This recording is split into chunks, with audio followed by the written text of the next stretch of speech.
You're not doomed yet, but in all of world history, there has never been a civilization that has so opened its doors to another civilization that is openly hostile to it.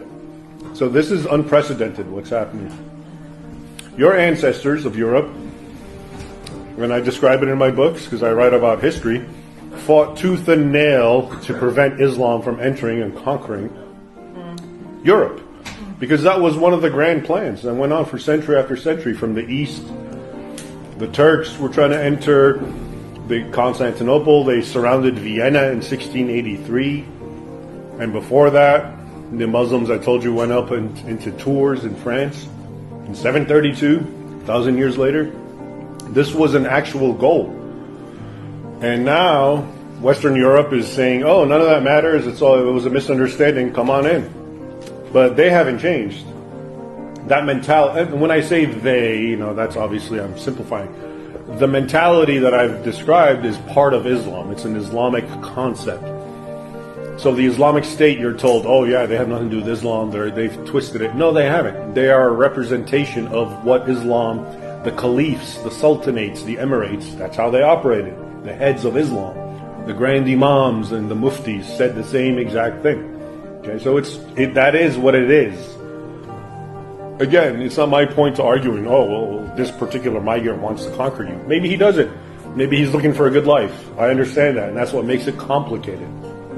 But to just open your borders completely to that demographic, which has within it, not all of it, but within it, that kernel of animosity for Christians and so-called infidels, and the imperative to conquer the world in the name of jihad for Allah, which they're the good guys, keep in mind. They never see themselves as the bad guys. This is one of the issues with all conflicts. They're not bad guys. They're good guys in their minds. You're the bad guys because you're infidels, and they're trying to bring the light of Islam to you. So that's another aspect of how moral, or the morality that they feel. They're the good guys, okay, in doing this. Because look at you, Denmark and Europe, you're all dissipated drunks and profligates, and there's no real. I'm sharing with you their arguments because I read it and I hear it. So they're bringing to you goodness, okay? But before, your ancestors, because I guess they had their own social order and their own goodness, and it was called Christianity, were able to fight it.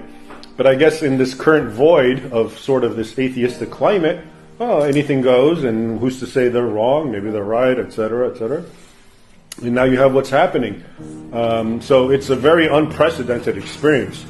A lot of people talk about the Roman Empire, this sort of thing happened, but it didn't, and we can get into that. It was actually, they were still cognizant of trying to maintain their own social, cultural mores, Rome.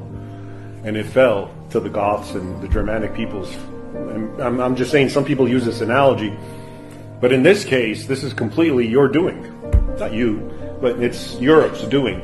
Okay, you're bringing a hostile force that's openly hostile, and lo and behold, when I look where Muslims are, I see chaos and violence and criminality and rape and grooming in England. Okay, that's what always happens under Islam. Okay, so is there a hope? I think so. I hope so in time.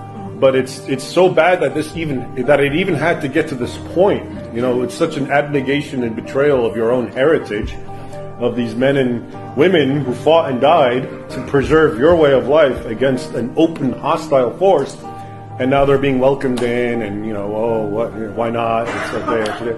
So I guess so. It's a matter of time. So where's the hope? So where's the hope you say? The hope is to wake up. Wake up and see what reality and what I'm talking about, and understand the history and the doctrine of Islam and what Islam is all about. Islam is unequivocally hostile.